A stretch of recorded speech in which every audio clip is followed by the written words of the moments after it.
Halo teman-teman semua, apa kabar? Kembali bersama saya Indra Jaya Selagan. Dan kali ini kita bersama Bang Firman, ya Bang ya. Yes. Nah, Bang Firman ini sebagai petani melon, Bang ya. Ya. Sudah berapa lama Bang dia sebagai petani melon nih, Bang? Ini kebetulan kita menanam melon ini periode yang ketiga. Oh, sudah periode Saya ketiga. saya mulai dari tahun 2020. Oh, Nah, ini 2020. sudah periode ketiga. Ya, beginilah memanfaatkan pekarangan rumah, Bang Indra. Oh, Saya lebih dominan gitu ya pertanaman. Ya, 1.000 batangan. seru batangnya. Jadi Ya, untuk memang di pekarangan rumah aja. memang khusus untuk pekarangan rumah ya. Iya, Nah, begitu. teman-teman semua yang sebagai motivasi teman-teman semua Hmm, yang mungkin punya pekarangan yang agak sempit tapi hmm, pengen bertanam ya, ya, bertanam khususnya melon. Nah, teman-teman bisa nanti melihat dan mendengar dari Bang Firman ini. Nah, nanti boleh kita tanya-tanya sedikit Bang ya. boleh, siap, siap. Nah, Bang, ini kalau untuk varietas sendiri, melon kita ini pakai varietas apa Bang? Nah, ini yang kita tanam ini Bang Indra, yang kali ini khususnya ya di Jambi sendiri ya, di Mm-mm. Jambi sini ini terkenal dengan yang namanya melon madu Bang Indra gitu. Nah, melon madu itu melon yang dalamnya berdaging oren, Mm-mm. banyak sih. Nah, kebetulan yang saya tanam ini Ya, varietasnya Merlin. oh Merlin, Ya, varietas Merlin ya. Merlin. Nah, kenapa memilih varietas ini, Bang? Eh, karena lebih memudahkan seperti saya pemula ya Bang ya, bergerak di dunia melon, menanam melon. Benih ini lebih memudahkan kita dalam segi Mhm, perawatan, ketahanan mereka terhadap cuaca. mhm. Ya itu sih yang saya rasakan manfaatnya bagi saya pemula. Oh, dari tanam awal yang periode pertama itu memang sudah menanam Merlin ya? Iya, Dari awal tanam ya? dari awal tanam. Iya, iya, iya. Nah, begini Bang, mungkin boleh sedikit cerita tentang bagaimana cara penanamannya Bang ya? Boleh, boleh. Nah, untuk awalnya Hmm. langkah apa yang Abang lakukan untuk menanam melon ini? Ya, perlu gini Bang Ira, perlu kita ketahui hal yang paling penting dalam bercocok tanam, baik bertanam apapun ya, baik udah ada dari buah-buahan, sayur-sayuran, apapun tanamannya itu di dasaran, Bang Indra. Ya. Itu yang paling menentukan di dasaran. Mhm. Jadi dalam pengolahan lahan, dasaran kita memang betul-betul harus fix dulu, harus benar dulu, harus baik dulu. Nah, salah satunya ada faktor pendukung yang membuat kita dalam olah lahan tanah itu Mhm. menjadi baik. Mulai Iya. dari unsur haranya, makro dan mikronya itu kita persiapkan di sebelum penanaman. Oh, jadi memang di langkah pertama itu memang harus di pengolahan lahan ya. Pengolahan lahan. Nah, ini Abang menggunakan metode ini Bang ya, apa menggunakan guludan ya?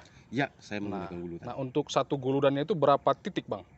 Kebetulan ini yang kita lihat nih, Bang Indra, Mhm, satu barisan ini mhm. saya satu gulutan ini 50 batang tanaman. 50 batang ya. Ya, Tepi kanan, tepi kiri. ya, tepi kanan dan kiri. Kanan dan kiri ya. Ya, Iya.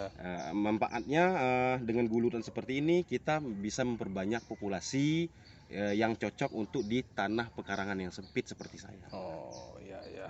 Nah, tadi setelah pengolahan lahan atau pengolahan tanah, Hmm. langkah apa lagi Bang yang Abang lakukan? Ya, itu kita masuk ke dasaran pengolahan lahan, pemberian pupuk Ya. diantaranya. Nah, pemberian pupuk kebetulan kita di dasaran Bang Indra, di dasarannya kita memakai pupuk produknya dari Merauke. Pupuk apa aja Bang?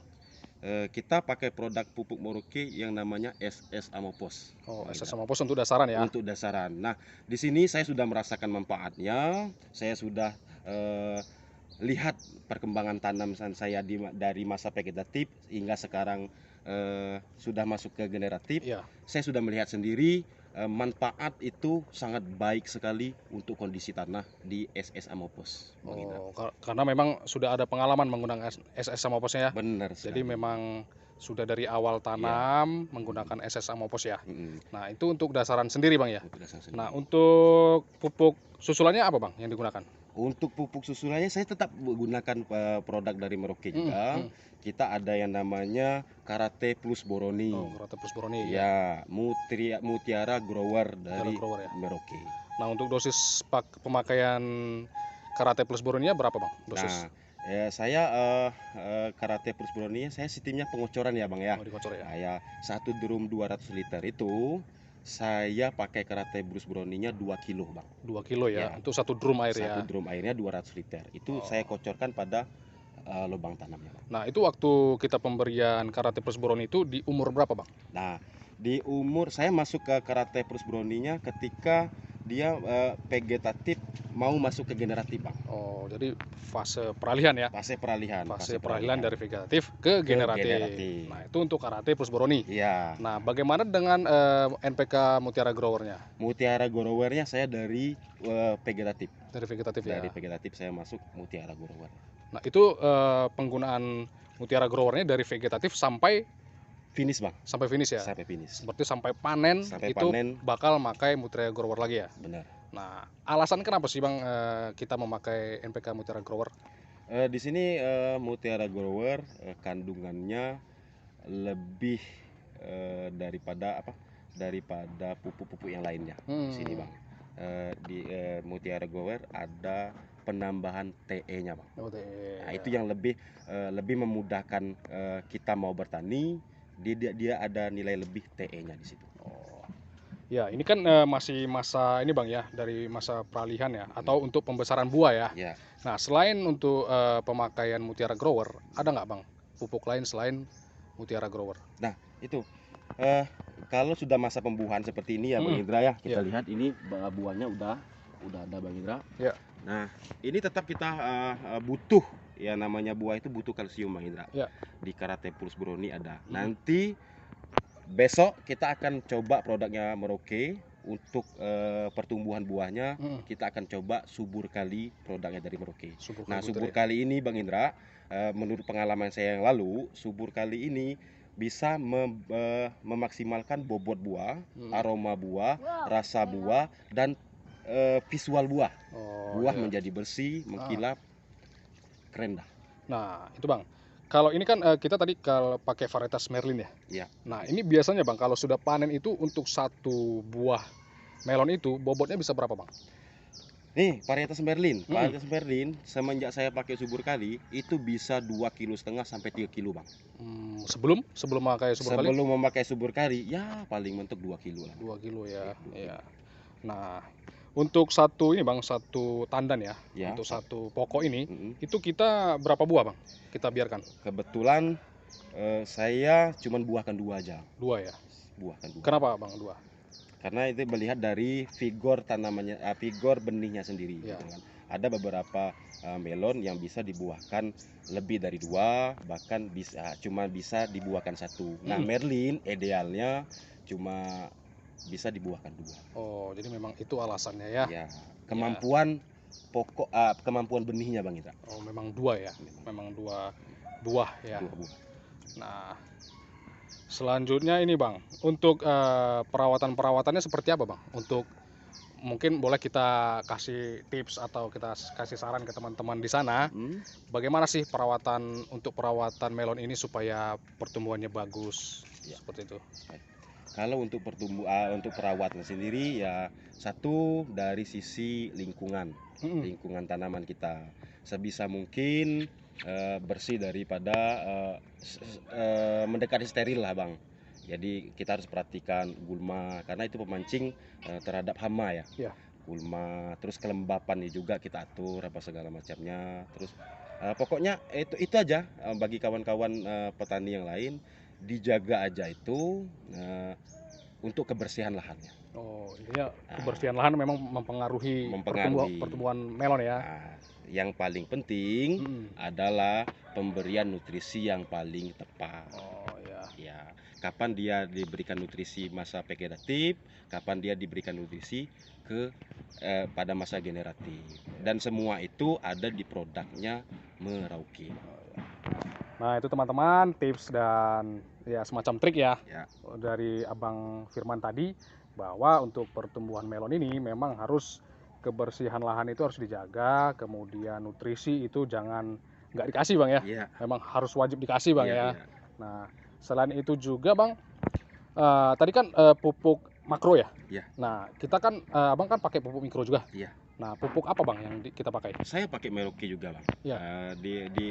Merauke itu saya pakai pupuk mikro yang namanya Pitoplek. Oh, Vitoflex ya. Ya, Vitoflex, Bang. Oh iya. Nah, Vitoflex itu saya pakai dari vegetatif, Bang, Udah vegetatif sampai panen. sampai panen ya. Ya, itu intervalnya ya nggak susah-susah, memudahkan petani, memudahkan kawan-kawan petani ketika memakai Vitoflex ini, Bang. Dia cuman pakai Vitoflex intervalnya 10 hari satu kali, Bang. Oh, 10 hari sekali Iya, ya. 10 hari satu kali. Sudah pupuknya bagus, mudah didapat di pasaran, terus harganya juga terjangkau bagi kawan-kawan petani dan hemat dalam pemakaian. Oh, Ini yang saya rasakan, sehingga lihat tanaman saya begini, ini saya pakai Micro Vitoflex. Nah, tadi kan pakai Mercury Vitoflex, Bang ya. Iya. Apa sih perbedaan Abang memakai Vitoflex dan yang tidak memakai Vitoflex? Ya, di sini Vitoflex sangat sangat beda dengan pupuk-pupuk daun lainnya, Bang. Nah, Vitoflex ini lebih terjaga daripada cuaca, Bang. Oh, cuaca. Ya, ketika kita pemberian Vitoflex terkena hujan, dia masih cepat serap oleh tanaman, Bang. Cepat dimakan oleh tanaman. Jadi tidak sempat hilang kalau terkena hujan, Bang. Oh, gitu ya. Ya, itu aja. Ya, teman-teman, ternyata Bang Firman ini menggunakan yang namanya pupuk mikro Vitoflex. Nah, selain itu, Bang, ada lagi nggak nutrisi-nutrisi yang harus ditambahkan ketika kita menanam melon ini? Ada. Nah, ini penting. Kita dalam masa pembuahan, seperti saya dalam masa pembuahan, saya butuh kalsium dan kalium. Nah, kalium itu saya dapatkan juga di Merauke, Bang. Itu namanya ada kalinitra. Oh, kalinitra. Kalinitranya Merauke. Saya pakai itu, Bang. Itu aplikasinya secara apa, Bang? Saya lebih cepat dan terserap tanaman, saya memakainya dengan secara spray, Bang. Oh, spray ya. Dan juga nggak banyak, Bang. Oh, dosisnya berapa, Bang? Dosisnya satu tangki itu cuma 2 sendok, Bang. Oh, 2 sendok ya. Kira-kira 30 sampai 40 gram per tangki. Per tangki ya. Ya. Nah, itu interval sekali kita semprot kalinitra itu berapa kali, Bang? 3 hari sekali. Oh, 3 hari sekali 3 ya. hari sekali. Oh, itu dari masa apa penyemprotannya? Pembuahan. Oh, dari masa generatif ya? Generatif, dia berbuah, kita pakai kaliumnya si kalinitra. Oh, itu sampai masa panen ya? Sampai masa panen. Oh iya.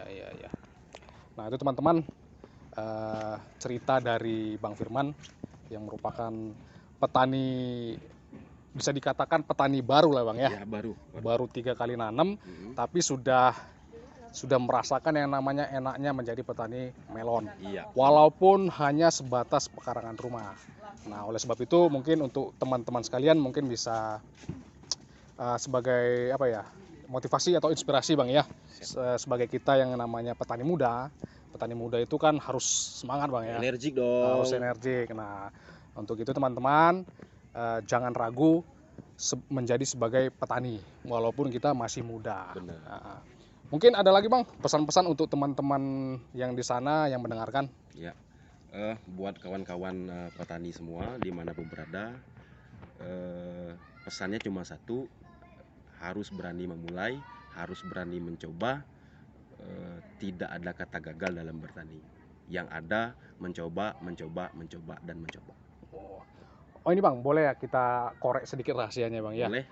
Nah, walaupun kita di pekarangan rumah ya menanam melon, Abang pernah sekali panen itu bisa berapa produksinya, Bang? Nah, itu kalau pengalaman yang kemarin, yang kedua ya. Kedua, saya punya 1000 batang, artinya satu pokok saya dibuahkan 2 ya. Nah, rata-rata saya bisa 2,5 kilo sampai 3 kilo. 1000 batang artinya saya punya 5 sampai 6 ton.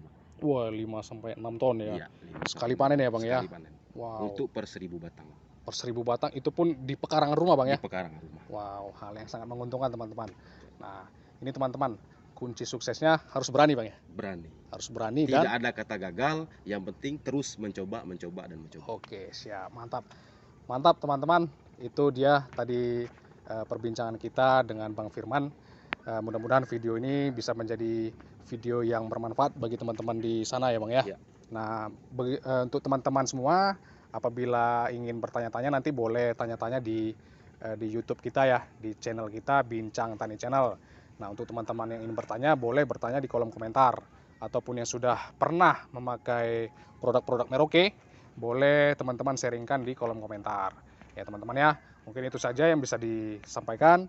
Kami terima kasih Bang Siap. kepada Sama-sama. Bang Firman yang sudah mau sharing-sharing kepada teman-teman. Siap. Ya. Sama-sama. Terima kasih Bang ya. Siap. Semoga sukses. Sukses. Semoga berhasil. Semangat. Oke, semangat. Thank you. Salam Mutiara.